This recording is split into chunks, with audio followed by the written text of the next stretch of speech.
করেছেন? কি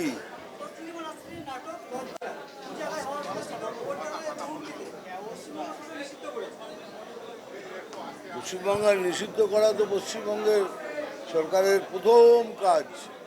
যে কোনো জিনিস ওদের এগেনস্টে হলে ওরা নিষিদ্ধ করে দেয়। এর জন্য আছে, এর জন্য আর এর জন্য কোনো কিছু বলার কিছু নেই। আগে আগে বলুন।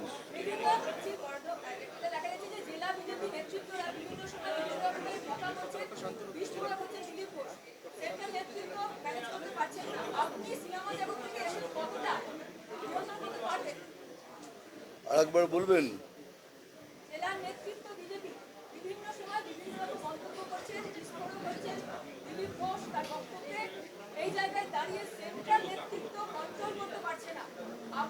আপনাকে কে বললো সেন্ট্রাল নেতৃত্ব কন্ট্রোল করতে পারছে না?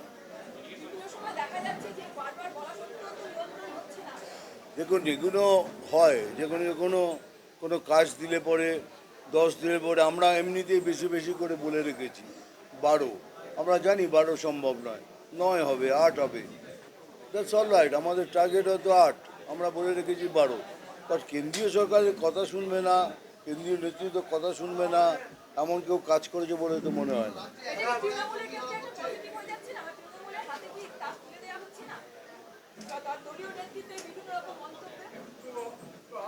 যেমন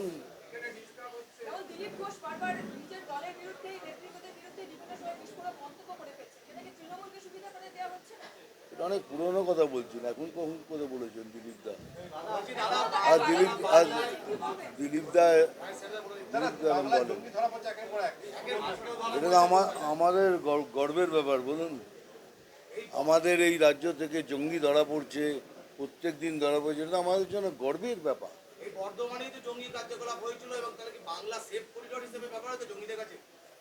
ভাই, বাংলা জঙ্গিদের এটা একটা কি বলে সেফ হেভেন হয়ে গেছে এখন পশ্চিমবঙ্গ।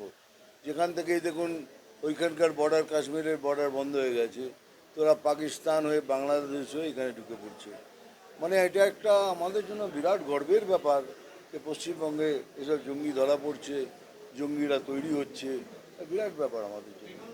রাজ্যে যখন একের পর এক জঙ্গি ধরা পড়ছে এবং যখন মানে আধার কার্ড মানে হারিয়ে পাসপোর্টও তৈরি করা হচ্ছে, তখন ফিরাদ হাকিম যেটা অভিযোগ করছে যে অনুপ্রবেশ করতে কেন্দ্রীয় স্বরাষ্ট্রমন্ত্রী তিনি ব্যর্থ এবং স্বরাষ্ট্র মন্ত্রক ব্যর্থ।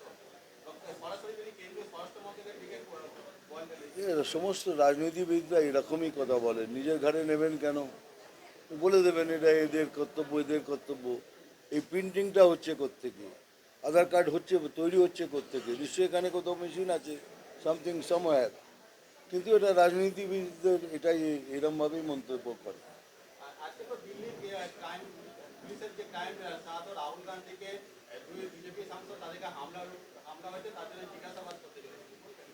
দেখুন, এই ব্যাপারে এটা মুখপাত্রই বলতে পারবে, আমি বিজেপির মুখপাত্র নয়, ওটা বলতে পারবো।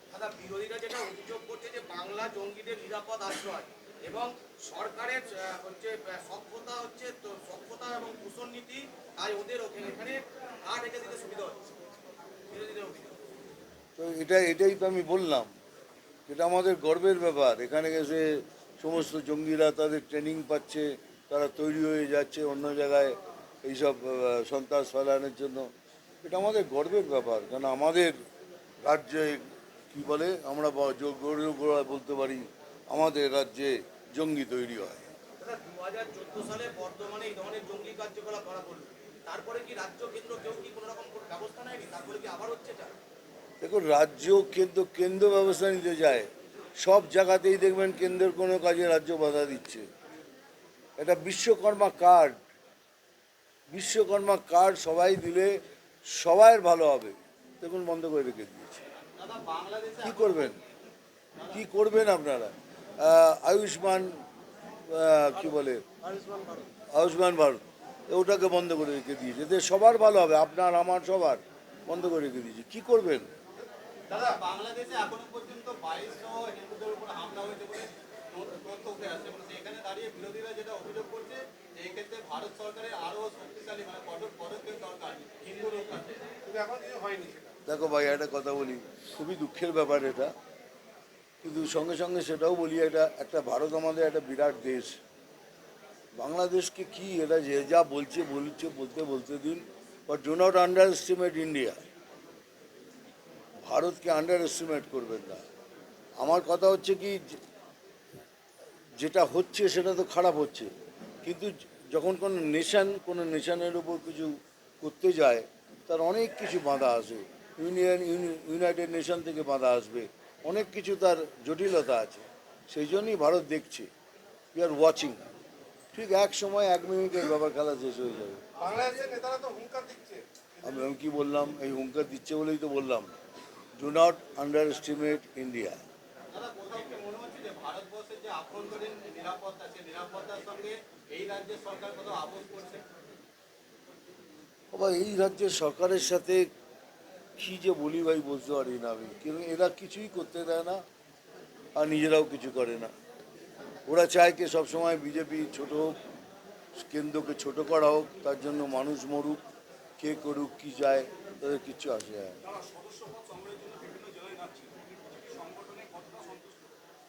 আমি বিজেপির সংগঠন নিয়ে 100% সন্তুষ্ট নই। আর এটা এটা সবাই ভাববেন আমি ভয় পাই না। আমি ওপেনলি বলছি, আমাদের আরও শক্তিশালী হতে হবে, আরও নিজেদের মধ্যে যতটুকু যা আছে সেগুলো মিটিয়ে বাটিয়ে আমাদের সব এক হয়ে লড়তে হবে। কেন এখন পশ্চিমবাংলার যে অবস্থা, আমরা সবাই, আমি নই এবং আপনারা সবাই মিলে যদি একত্রভাবে না লড়ি, তাহলে কালকের দিনে এটাও আর একটা বাংলাদেশ হবে, সেটা সুনিশ্চিত। আমাদের ভবিষ্যৎ অন্ধকার। যে লক্ষ্যমাত্রা ছিল সদস্য সংগ্রহের যে লক্ষ্যমাত্রা ছিল, সেটা কি পূরণ করে গেছে? কি বলছেন? অভিনেতা মিঠুন চক্রবর্তী রাজনৈতিক ময়দানে নেমে মিঠুন চক্রবর্তী হয়ে কতখানি দিতে পারবে দল? ভাই সেটা তো আমি বলতে পারবো না। আমার কাজ, যেটা আমাকে কাজ দেওয়া হয়েছে, সেটাকে আমার সম্পূর্ণভাবে সততার সাথে পূরণ করা, সেটাই আমার কাজ। কতটা সফল হবে বলতে পারবো না। কোথায় কোথায় গ্যাপ রয়েছে দলে যাতে আপনি সেটা এত ডিটেলসে বলতে পারবো না।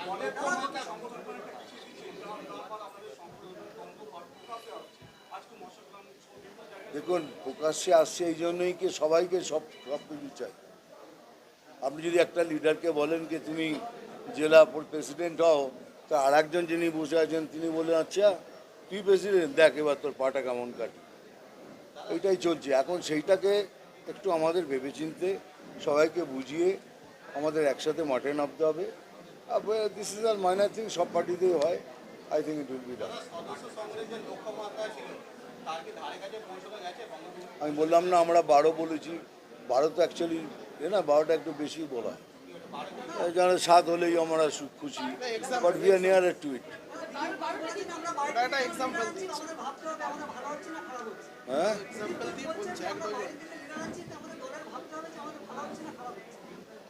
দিলীপ দা আমার থেকে বড় লিডার, উনি আমার থেকে বেশি বোঝেন।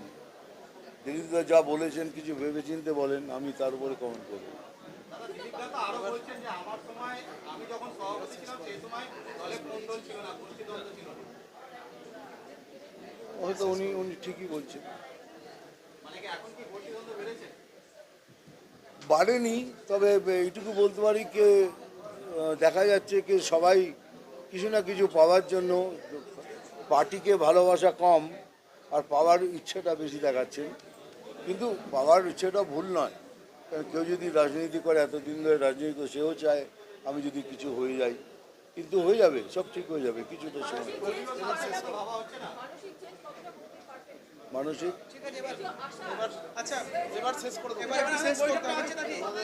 আমি একটা কথা বলছেন, আমি যদি না শুনতে পাই কি জবাব দেবো? দাঁড়ান, একবার বলছেন, বলুন। দলের মধ্যেই অনেক অসন্তোষ রয়েছে কারুর সেক্ষেত্রে আপনারা কতটা সেটাকে নিয়ন্ত্রণে আনতে পারবেন? নিয়ন্ত্রণে আনার কিছু ব্যাপার নেই। এখানে কেউ মারামারি বা দাঙ্গা করছে না। একটুখানি মনক্ষুণ্ণ হয়েছেন, সেটাকে একটুখানি ভালোবাসা দিয়ে সব কিছু করার চেষ্টা করা।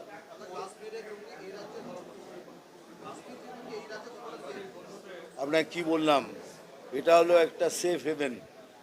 তো কাশ্মীরের জন্য এখানেই আসবে, এখান থেকে আবার পুরো ট্রেনিং নেবে, নিয়ে আবার গিয়ে কোথাও গিয়ে হামলা করবে।